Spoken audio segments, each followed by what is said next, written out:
Good morning, dear children. Last time we have to studied about the dimension analysis and their uses. Today we will discuss about the limitation of the dimension analysis and some basic concept related to the measurements. Dear children, we know that the dimension analysis and their uses. Today we will learn about the limitation of the dimensional analysis. विद्यार्थी मित्रांनो, आपण जे काय dimensional analysis study केलेलं आहे, आता त्या dimensional ॲनालिसिसचे limitation आपण आज स्टडी करणार आहोत. त्यापैकी जे काय फर्स्ट लिमिटेशन आहे ते म्हणजेच काय, the value of dimensionless constant can be obtain with the help of experiments only. म्हणजे जे काय डायमेन्शनल ॲनालिसिसचं फर्स्ट लिमिटेशन आहे ते म्हणजेच काय, जे काय कॉन्स्टंट आहेत, फॉर एक्झाम्पल आपण जे काही यूज ऑफ डायमेन्शनल ॲनालिसिस बघितलं त्यामध्ये जे काही सेकंड यूज होतं तर त्यामध्ये एक रिलेशन आपण फाइंड केलं, T is equal to time period of a simple pendulum, length of bob L and acceleration due to gravity. यामध्ये जे काही relation 2 pi into under root of L upon G. बरोबर. त्या ठिकाणी जो काही कॉन्स्टंट के म्हटला होता तो के इज इक्वल टू नंतर आपण 2 पाय म्हटलं, कारण की जो काही बॉब आहे हा बॉब त्याचं रोटेशन हे 1 rotation is equal to 360 degree is equal to consider केलं. म्हणजे त्यामध्ये जो काही के हा कॉन्स्टंट होता तो कॉन्स्टंट के हा एक्सपेरिमेंटद्वारे फाइंड केलेला आहे. तेच या ठिकाणी लिमिटेशन आहे. First, the value of dimensionless constant can be obtain with the help of experiments only. म्हणजे जे काही कॉन्स्टंट आहे त्या कॉन्स्टंटच्या व्हॅल्यू या फक्त आणि फक्त एक्सपेरिमेंटद्वारेच मिळवता येतात. सेकंड जे काही लिमिटेशन आहे, dimensional analysis can not be use to derive relation involving trigonometric, exponential and logarithmic functions as these quantities are dimensionless. म्हणजे सेकंड जे काही लिमिटेशन आहे ते सेकंड रिलेशन कुठे यूज केलं जातं, कॅन नॉट बी यूजफुल, म्हणजे can not be use to derive कुठे यूज केलं जात नाही. जे काही ट्रिग्नोमेट्रिक फंक्शन्स असतील फॉर एक्झाम्पल त्या ठिकाणी यूज होत नाही, किंवा एक्सपोनेन्शियल. आता ट्रिग्नोमेट्रिक म्हणजेच कोणतं, फॉर एक्झाम्पल आपल्याला ट्रिग्नोमेट्री फंक्शनमध्ये एक रिलेशन माहिती आहे, sine square theta plus cos square theta is equal to 1. बरोबर. हे रिलेशन प्रूव्ह करण्यासाठी या डायमेन्शनल ॲनालिसिसचा यूज होत नाही, त्या ठिकाणी लिमिटेशन आहे त्याला. बरोबर.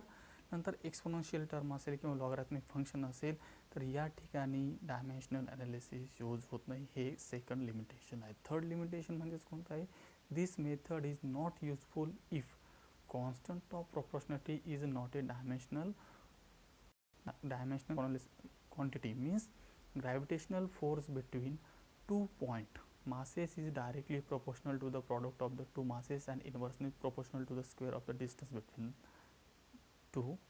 That is, F is directly proportional to the m1 into m2 upon r square. Third जे काही लिमिटेशन आहे, थर्ड लिमिटेशन कशाशी रिलेटेड आहे, जे काही डायमेन्शनल ॲनालिसिस आहे किंवा ही जी मेथड आहे ही कुठे यूजफुल नाही.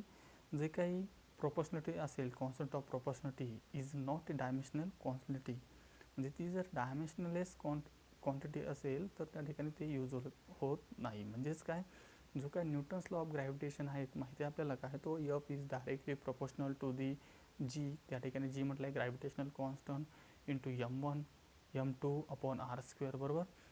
म्हणजे जो काही कॉन्स्टंट ऑफ प्रोपोर्शनलिटी आहे जी इज नॉट डायमेन्शनलेस, म्हणजे तो डायमेन्शनलेस नाही, त्याला काहीतरी व्हॅल्यू आहे जी इज इक्वल टू आपल्याला माहिती 6.67. राईट. ही जी व्हॅल्यू आहे म्हणजे ती डायमेन्शनलेस क्वांटिटी नाही.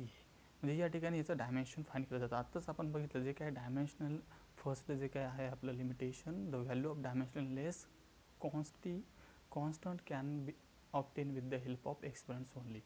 म्हणजे जे काही कॉन्स्टंट असतील, कॉन्सेप्ट ऑफ प्रोपोर्शनलिटी, त्यांचे जे काही डायमेन्शन आहे ते फक्त एक्सपेरिमेंटद्वारे मिळवले जातं आणि ही डायमेन्शनलेस कॉन्स्टंट नाही आहे. म्हणजेच या ठिकाणी याचं डायमेन्शन हे फाइंड केलं जातं. F is equal to G, G value आहे 6.67 10 जी काय आहे 41. राईट. m1 म्हणजे मास आहे, m2 म्हणजे सेकंड बॉडीचं मास आहे, आपण r स्क्वेअर म्हणजे square of the distance between जे आहे, एफ हा इनवर्सली प्रोपोर्शनल आहे, या ठिकाणी याचं डायमेन्शन आहे. बरोबर. नंबर 4 आहे, if the correct equation contains some more terms of the same dimension, it is not possible to know about their presence using dimensional equation.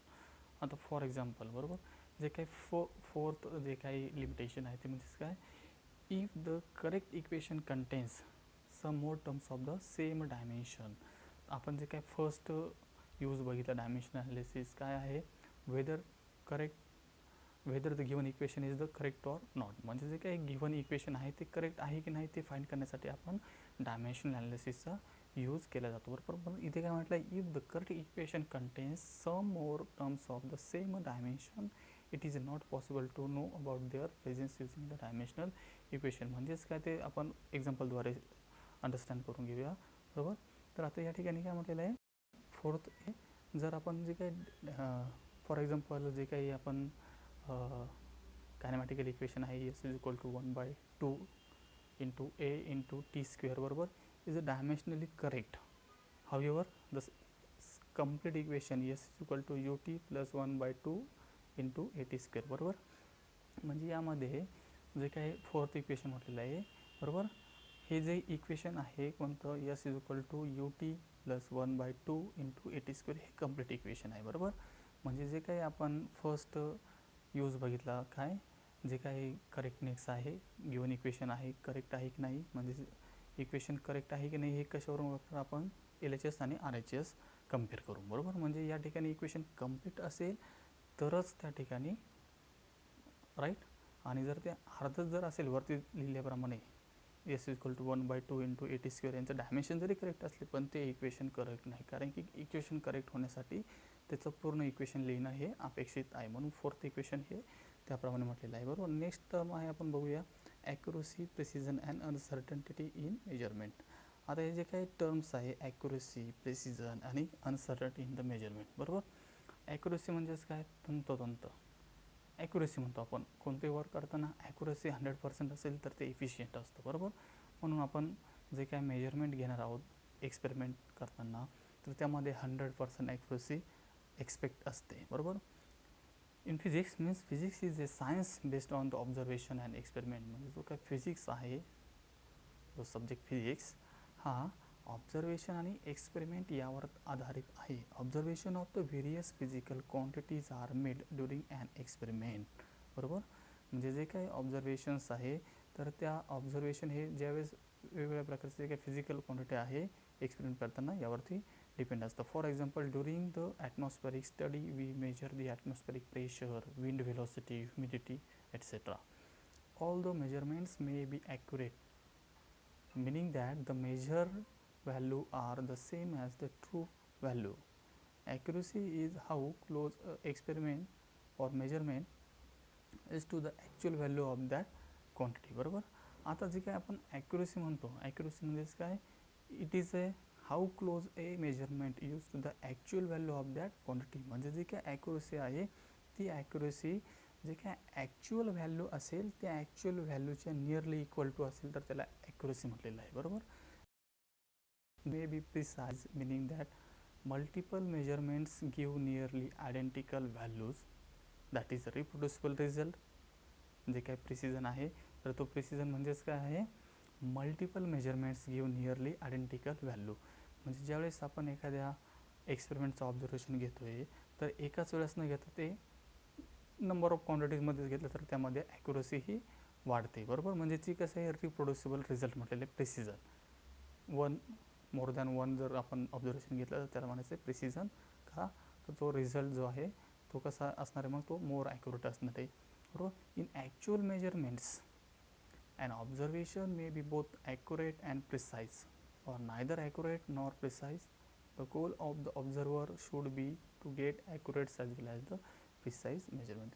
या दोन तीन टर्म होतात त्या रिलेटेड टू मेजरमेंट्स बरोबर. ॲक्युरेसी नंतर होतं प्रिसाइज आणि थर्ड बघितले आपण uncertainty in the measurement. Next बघू आपण आता जे काही possible uncertainties in observation may be arise due to the following reason.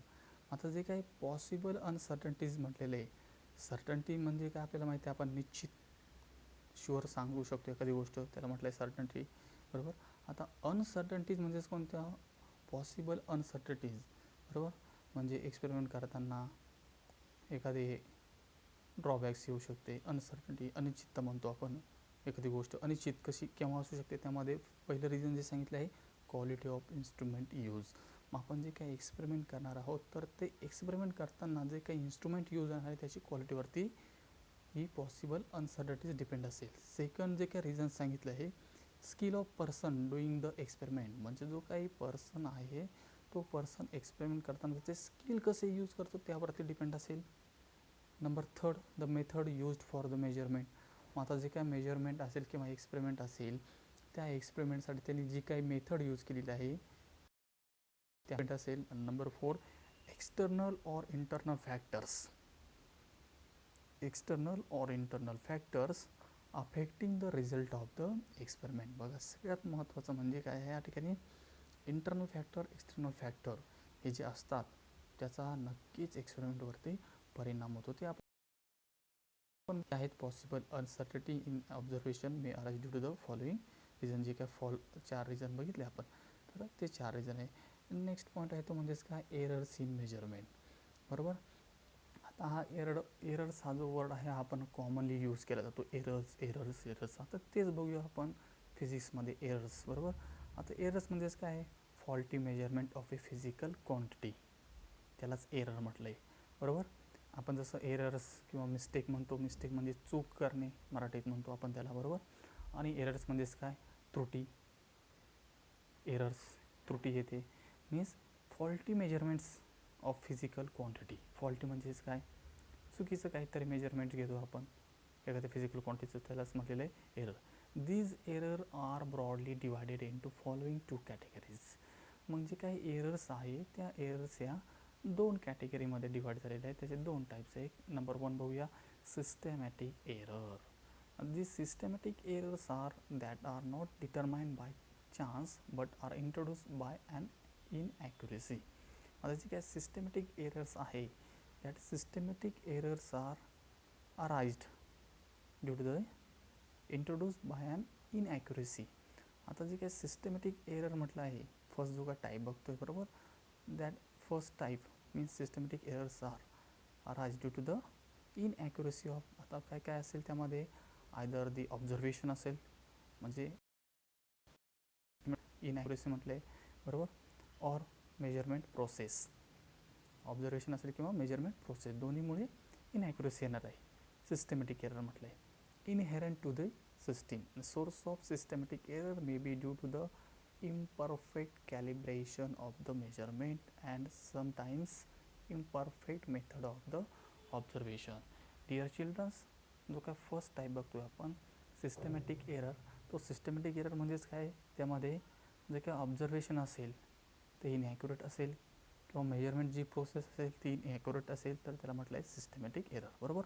आता जे काय सिस्टमॅटिक एरर आहे म्हणजे source of systematic errors may be due to the imperfect calibration of the instrument. मग आता जे काही इन्स्ट्रुमेंट असेल तर त्या इन्स्ट्रुमेंटचं कॅलिब्रेशन जर प्रॉपरली केलेलं नसेल त्यामुळे पण सिस्टमॅटिक एरर क्रिएट होऊ शकते. किंवा sometimes imperfect method of the observation, आपण तेच म्हटलं आहे.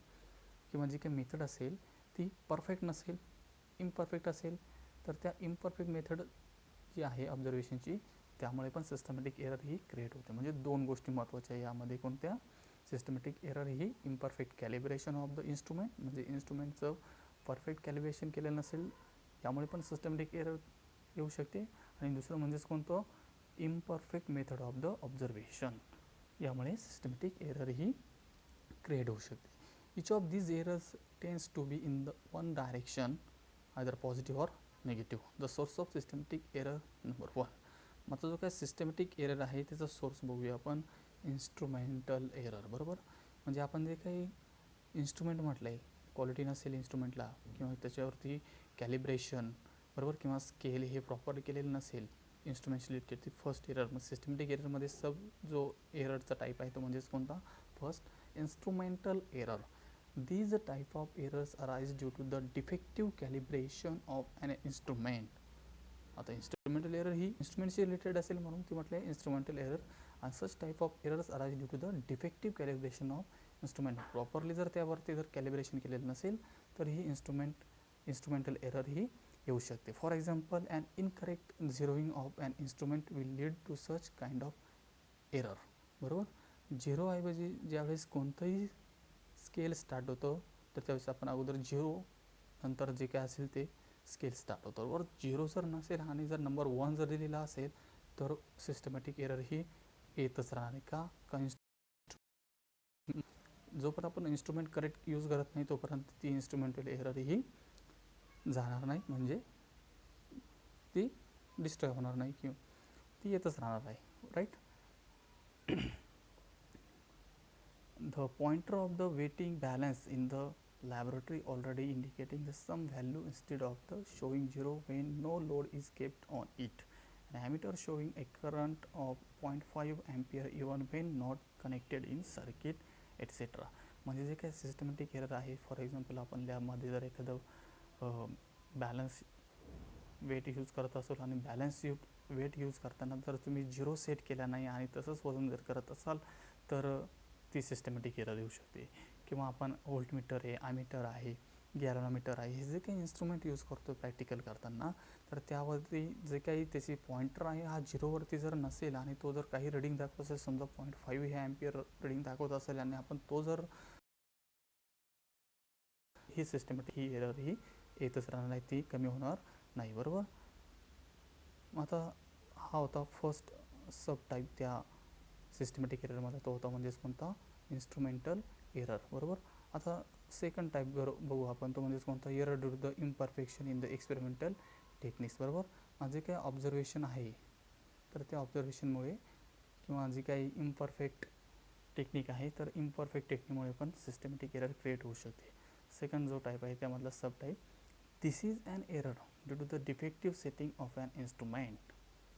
For example, the measured value of a liquid in a graduated tube will be inaccurate if the tube is not held vertical. बघा, जे काही सेकंड सिस्टमॅटिक एरर आहे ती म्हणजेच कोणती आहे, error due to the imperfection in experimental technique. म्हणजे जे काही आपण एक्सपेरिमेंट करतो आहे आणि त्या एक्सपेरिमेंट करताना जर चुकीची टेक्निक यूज जर केली तर त्यामुळे सिस्टमॅटिक एरर ही येऊ शकते.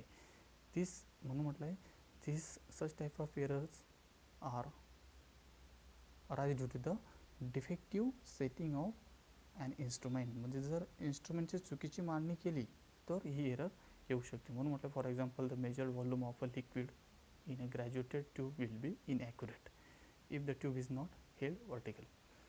नंतर सिस्टमॅटिक एररमध्ये जो थर्ड टाईप आहे तो म्हणजेच कोणता, पर्सनल एरर. बघा, पर्सनल कोणतीही गोष्ट आपण खूप पर्सनली घेतो. बरोबर. त्याप्रमाणे थर्ड एरर रिलेटेड आहे ती म्हणजेच कोणती, personal error. Means such errors are introduce due to the fault of the observer. म्हणजे जो काही ऑब्झर्वर असेल त्या ऑब्झर्वरती ही एरर डिपेंड आहे. Such errors are introduce due to the fault of the observer, bias of the observer, carelessness in taking observation etcetera could result in such error. म्हणजे जी काही third error आहे ही पर्सन टू पर्सन येऊ शकते. ठीक आहे नाही, फॉल्टी ऑब्झर्वेशन घेऊ शकतो पर्सनल, ही झाली personal error. For example, while measuring the length of an object with a ruler, it is necessary to look at the ruler from the directly above. If the observer looks at it from an angle, the measured length will be wrong due to the parallax. बघा, जे काय scaling आहे ते scaling properly नीट घेता येत नाही, काही झिरोपासून count करत नाही, झिरोच्या पुढचे जे काही व्हर्टिकल लाईन्स असतात तिथून काउंट करतात, त्यामुळे ही पर्सनल एरर येते. बरोबर. म्हणजे जे काही आपण सिस्टमॅटिक एरर बघितला त्यामधला फर्स्ट बघितला जो टाईप कोणता होता तो म्हणजेच कोणता, हा इन्स्ट्रुमेंटल एरर. सेकंड बघितला तो error due to the imperfection in experimental technique. आणि थर्ड बघितला तो पर्सनल एरर. हे आहे एररचे 3 types. Okay. Thank you dear children's.